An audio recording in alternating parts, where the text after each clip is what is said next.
ผ่านเนาะสิทับท้ายเลยเรียบร้อย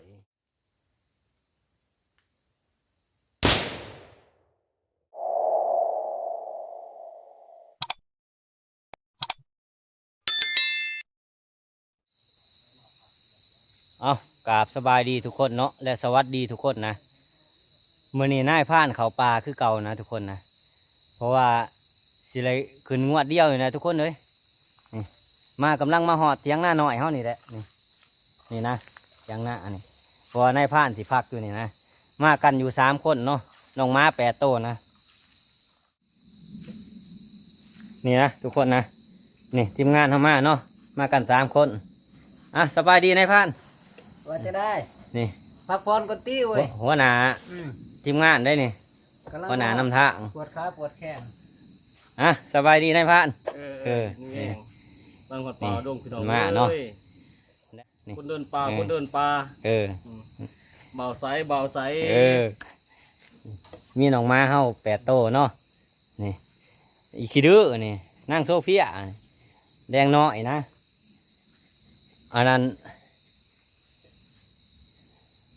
หมอน้อยตัวนั้นตัวนี้หันหมอเตี้ยตัวนี้หมอขาวนี่ตัวนี้หันเบอร์ดี้เลยลังกมูเลยตัวนี้นะทุกคนนะโอ้ยยังหมอกิดเนาะนี่หมอนี่หากิดหมอนี่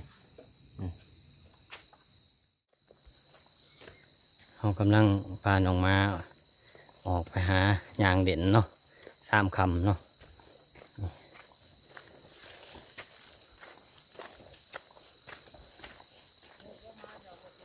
มาเบิดอ่ะไปโซเฟียไปหาแนวกินแดงเลย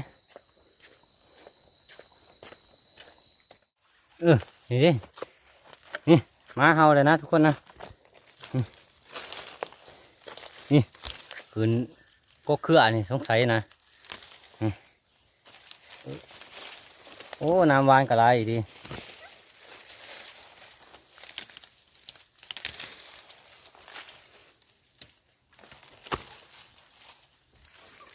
เขาเป็นพุ่มอยู่นี่เลยมีโกนบ่จากโมเมนตี้โกนเขาโกนแล้วทุกคนเลยนี่โกนโอ้เขาโกนสอดอยู่น้อยหนึ่งนะนี่โอ้คำกับคำเลยทุกคนเลยไปโมไล่ดอกมันคำเลยอูดกะโมไล่โกนมันหน่อยไรตัวมันบุฮึกไปหาไม้โซเฟียนี่เขาสิจุกไว้นะเพราะว่ามันคำเนาะเพื่อนเขาจะสีมาว่ามันใหม่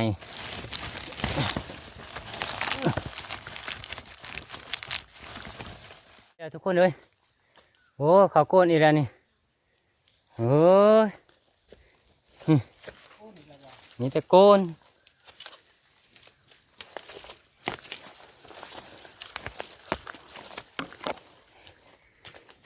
เขาแต่โกนเอาออกมาวงหนึ่งเนาะประมาณ50 เมตรมาเฮาอีกนี่เขาโกนอีกแล้วนี่โอ้ย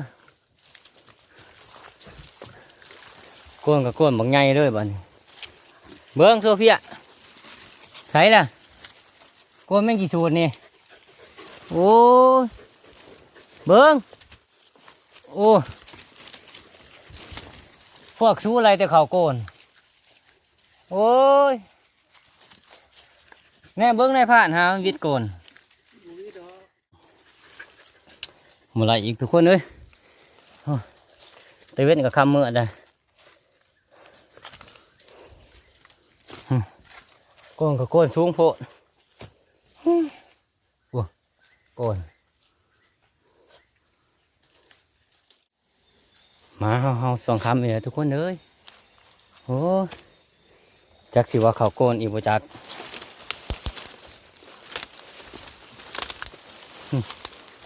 ใช่ล่ะใช่ไม่ใช่เฮาใช่แต่ศูนย์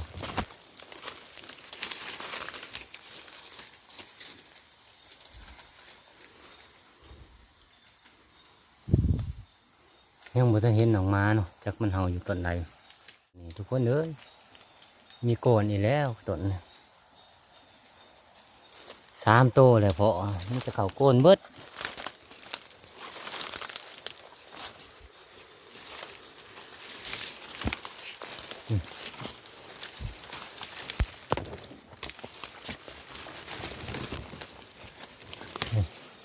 เข้าโกนอีกแล้วโอ้ยเข้าโกนพุ่นเข้าโกนพุ่นทุกคนเลยโอ้มื้อนี้มีแต่เข้าโกน3 ตัวแหละบ่มานเลยมื้อนี้ตัวพ่อยังแน่พ่อยังไปวงหนึ่งอืม คนนูกับโบ บ่ได้ทับยังเลยบ่ โบ โอ้ทีมงานเฮากับบ่มานนะทุกคนบ่พอหยังเหรอบ่มานซ้ำทุกคนเลยมื้อแลรอตายตาอีกมื้อแรกเนาะเฮาไปช่วงแรกนี่นะเฮาพอแม่งกาก3 ตัวเขาโกนเบิดได้บ่ไหลเนาะแต่ว่าเฮาจุกไว้อยู่เฮาเอาไม้อุดไว้มื้ออื่นเช้าพุ่นแหละเฮาสิไปจอเบิ่งเนาะเพราะว่าช่วงนี้มันค่ำเลยเฮากินข้าวกินน้ำแล้วพักผ่อนเนาะเฮาสิออกไปไต่ตานะทุกคนนะเนาะเอาให้ทุกคนลุ้นน้ำกันเด้อมื้ออื่นเช้าเนาะว่าสิมาหรือบ่มาเนาะ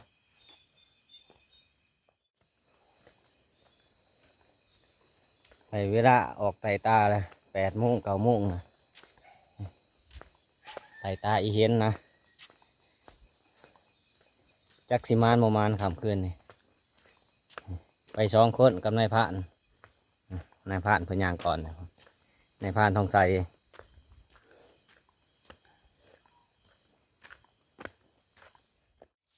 เอาเรียบร้อยทุกคนหมานตัวแรกเลยเนาะเป็นนกนะทุกคนนี่ตัวได้ไล่นกตัวได้ไล่นะทุกคนนี่โอ้พรานทองใสเอาเห็ดเรียบร้อยตัวแรกของเราเนาะในค่ำคืนนี้เนาะ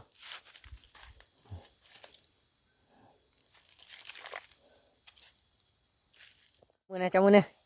โอ้ขักไรขักไรนี่ในผ่านเห็ดของแท้เลยทุกคนในผ่านเราสิทับทรายเลยจังไร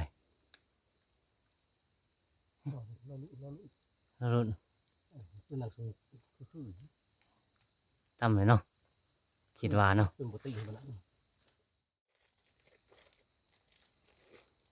โอ้สายลมนะทุกคนนะนี่จะต่ำบ่ต่ำเนาะในผ่านเฮาว่าต่ำว่าสั่น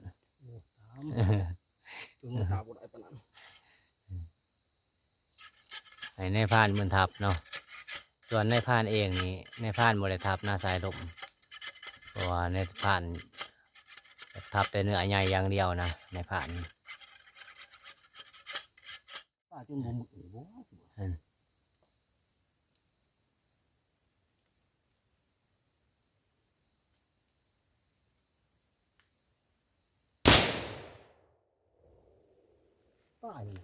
เฮ้ยเรียบร้อยตัวนี้ ยังตายจะหึงเลย นั่นดิง่ายข้างปังงางเลยนะ มันถึง2 ลูกจังหวะ ตาม นั้น เล เด้ ย อมันตกมา เบิ้งไปซันเบิ้งเนาะ ว่าจะสั่นหนาวจะนำตก โอ้แต้มที่2เฮาในค่ำคืนนี้นะทุกคนนะนี่อ๋อสายลมทุกคนเลยสายลมนี่แต้มที่2เฮามาเนาะ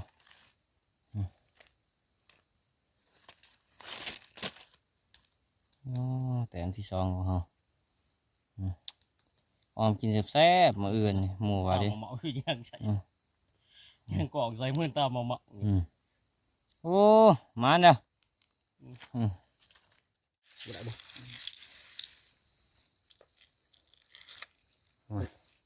มือถ่ายบ่กูถือบัตรบินเนาะ ำอิฐหันบ่ถือเขาคิดว่า บ่ถือบ่ถือ คือบาทสองเนาะ จองมันเรียบร้อยเลย ตาโอ้หึ แน่นอน เรียบร้อยเพิ่นเป็นแนวหลายแนวนี่ตาคือแนวนี้ดิเอาในผ่านเฮาสิทับบางเนาะ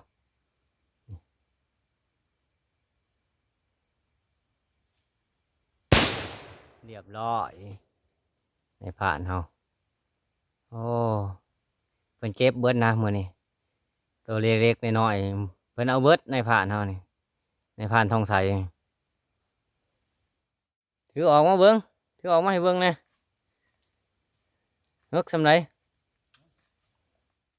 นี่ตัวที่สามเนาะในคืนมื้อนี้เนาะ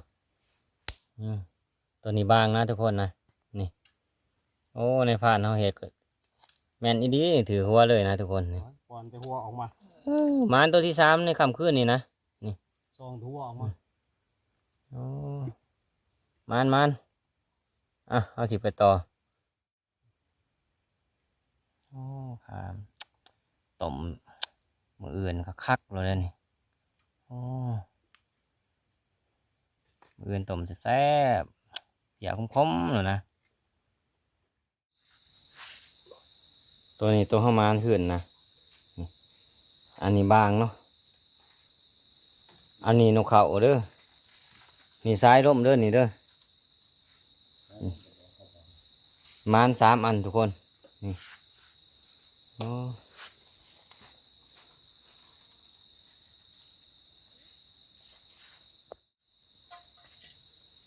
ยังในผ้าเนาผู้หนึ่งนะบ่ทันได้มาได้ยินเสียงกระบังเพิ่นบาทหนึ่งจักเพิ่นสิทับอีหยังเนาะตัวไรสิเฮ็ดกินมื้อนี้ตัวนี้เนาะ แม่น เฮ็ดหยังเฮ็ดแกงบ่ โซน่า ปนโซน้ำบ่ ต้มโซน่า ต้มส้มน้ำโอ้ต้มส้มน้ำนะตัวนี้เสียวเบิ่งโตคือเบิ่งใหญ่ซำเป็ดเนาะอยู่พุ่นโอ้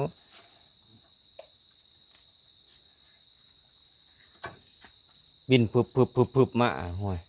สั่งนายผ่านจัดการเลยอันนี้กับเขาวเสาเขาเนาะมื้อนี้ปิ้งเขียดหยังเขียดตะเงาบ่นี่เขียดเงาเนาะ แม่น มีแต่ตัวใหญ่ๆเลยปิ้งเขียดเงาครับอันนั้นแกงนกเขาโอ้แล้วมาคือกันเถอะวะซื้อมันนี่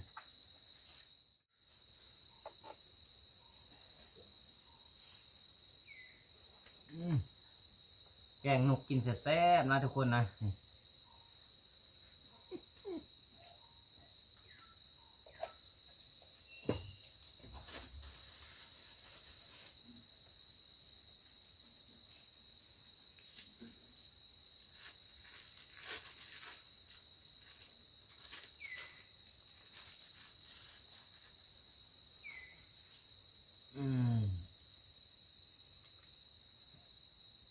กินแกงนกแล้วก็สิไปครัวต่อมื้อนี้แดดงามอีดี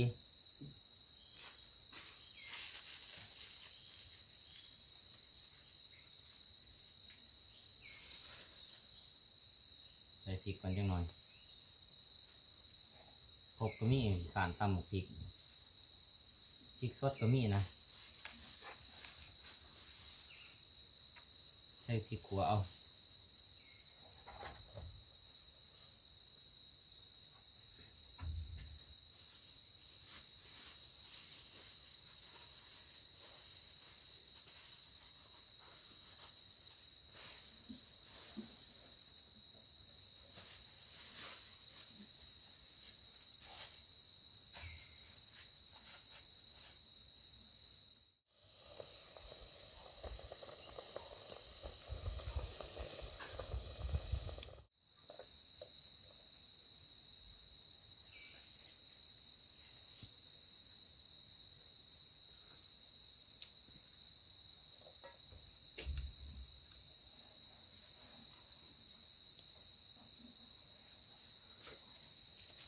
ว้ายอย่างแสบเลยทุกคนเลย ล้างแล้วโอ้ ย่านเดี๋ยวจะไปรัดเสา อืม อันเพื่อนนี่ฮะ อืม ต้นผิดยามท่านที่ดินเราเพื่อพอมีต้นพอมีคือมาก่อน แกงนกแล้วก็ปิ้งเกียดต่อเด้อทุกคนเลยนี่เพิ่งปิ้งเกียดเพิ่งแกงนกเข้านะมื้อนี้อาหารเฮาเอาบ่ทันมานมื้อนี้อาจสิมานอยู่นะทุกคนนะมื้อนี้คิดว่าเพราะว่าแดดมันงามดีมื้อนี้โอ้ปิ้งเขียดหม้อนี่ก็มากินเขียดข้าวเหนียว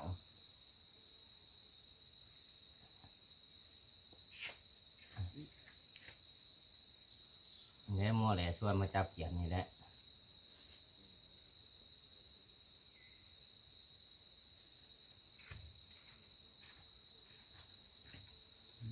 หนักบ่งานนานบ่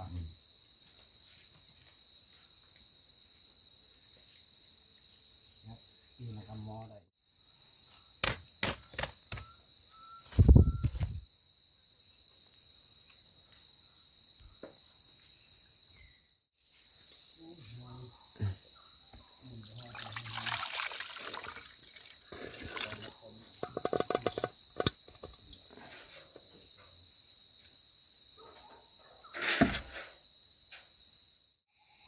เด้อทุกคนเด้ออาหารสาวห้องมื้อนี้แกงอันนั้น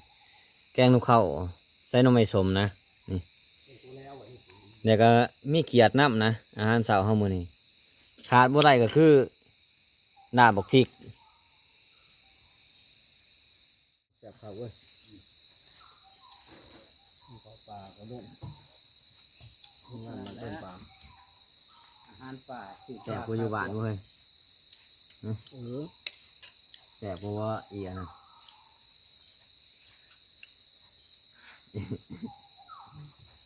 อีอันนั้นบ่อีอันนั้นบ่คืออีอันนี้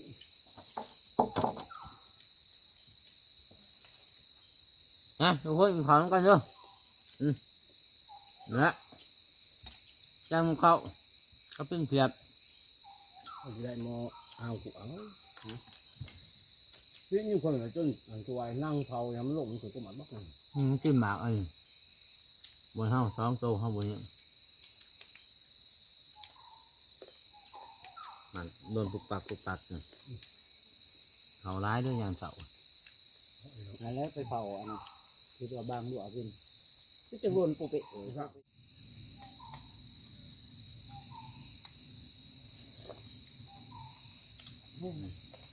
ยังมาปรุงใหม่ใส่กันความแสบ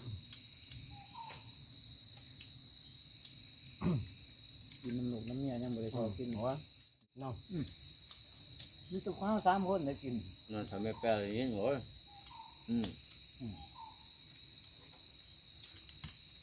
นี่แล้วก็แม่ความลาว